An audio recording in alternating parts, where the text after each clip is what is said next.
Hi there. I'm just from watching a video on YouTube of Trevor Noah, the stand-up comedian who was the host of The Daily Show.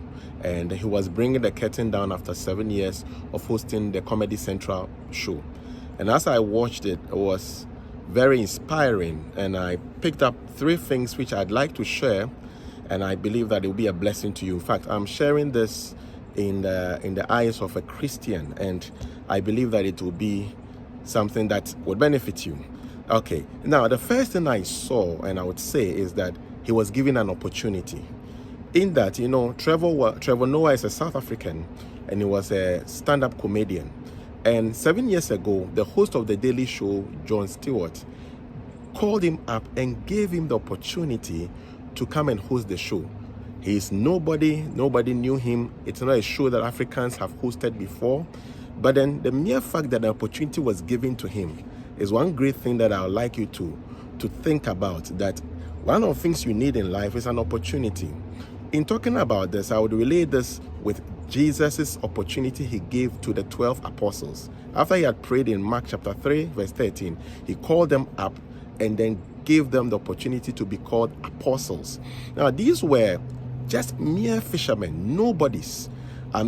Tax collectors, fishermen, and then he gave them the honorary position of an apostle. In the day where there was Pharisees and Sadducees and book teachers who were very renowned, these nobodies were given an opportunity to become somebodies.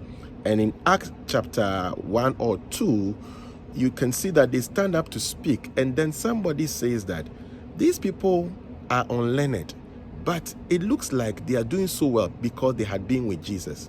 Now, in this day and age, you can talk of Peter the Apostle, John. These are nobodies, but the opportunity that someone gave them has made them what they are. So my prayer for you is that someone gives you an opportunity.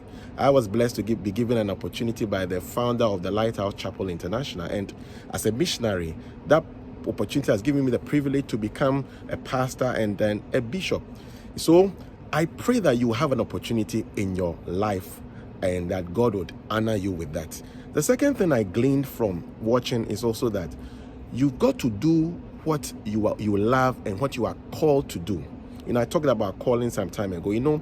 If you find your calling and then you start to do it, you will see that it's easier to do and that it's not stressful and it doesn't bring you so much headache because you are doing what you are called to do and that you love what you are doing. In other words, if you are doing anything other than your calling or what you love doing, you will notice that it's very laborious. If you are doing it because of money or because somebody put you there, you want to please the person, it really doesn't work so well. So make sure that you do what you love. That's what Trevor did. And then the third thing is that he left peacefully after 7 years, and he was honored and congratulated for what he did whilst he left. You see, so in living or living whatever you do, make sure that you live well. In our religious circles, it's a lot of problems as in our Christian world. Either the people who are living don't live well, or the organizations don't treat the people who live well. But you can see that stand-up comedian Trevor Noah, the whole world is celebrating him as he left. The company that he worked for are glad to let him go, and he's also going and giving them his thanks and gratitude, and there's no issue, unlike in our circles. That's why Jesus says in Luke chapter 16 that the children of this world are by far wiser than the children of light. In other words, they even do things better. It should have been the opposite, whereby the world comes to learn from us. But we are doing the wrong things, and the world rather does it better. Why should you leave an organization, a religious organization, in a bad way, or the organization also would treat you in a bad way? It shouldn't be so. This is what I watched and I gleaned from Trevor's living. I hope it blesses you. God bless you for listening. Bye-bye.